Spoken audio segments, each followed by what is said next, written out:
talking with Greg Morrison of Bumper to Bumper TV. Greg, I want to talk about how technology has just sort of came into the automobile industry and sort of become a major factor, not only from the top luxury end, but all the way down to the subcompact. What are some of the things that you've seen lately over the past, couple of years or past year that has really impressed you?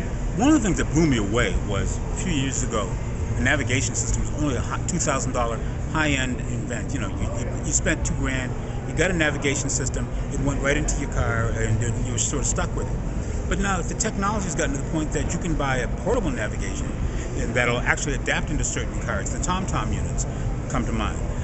Navigation has become infinitely cheaper.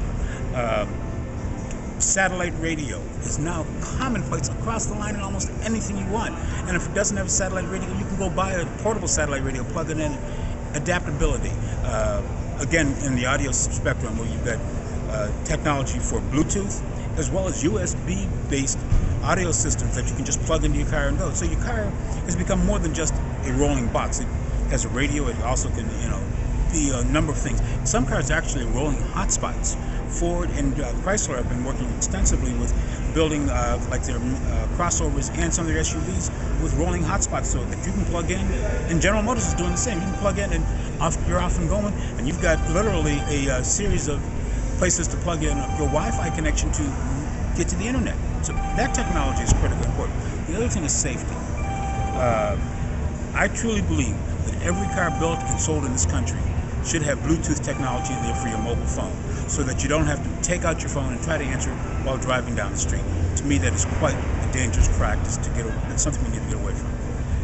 Kia is offering that across the line, and more manufacturers are offering Bluetooth technology so that it's a safety issue. When you're driving down the expressway, anyone here in Atlanta or any other city will tell you, if you got to pull the phone out, look at it and answer it, you're not looking off the road, that's danger.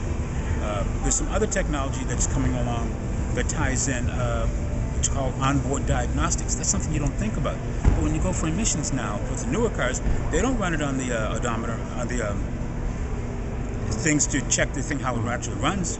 What they're doing now, on the dynamometers, what they're doing now is they're plugging it in. They're reading an onboard diagnostic that's getting a very accurate reading of what kind of condition your car is in, whether or not it passes emissions, and it talks a lot about your own driving skills and what you do and don't do right. So we're seeing that. We're seeing ABS standard now. We're seeing traction control. That's mandated now. A few years ago, traction control, especially at the entry level, was, nah, that's too expensive. It is standard equipment now. So we're getting it. Tire pressure monitoring systems. How many times have you and I driven down the road in a car with a low tire that we know needed air, but we were sort of ignoring it? But now you've got a system that, with a wireless radio transmitter, will tell you, by the way, you need pressure in your right rear tire. Those are things that are not only great technologies, they're safety items. They help you make your car last longer.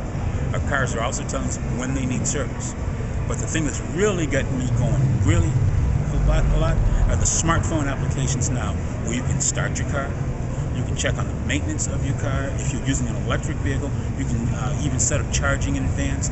There's just so much smartphone application and apps that are being used that make your car an extension of who you are, so that if you have a smartphone, you're good to go.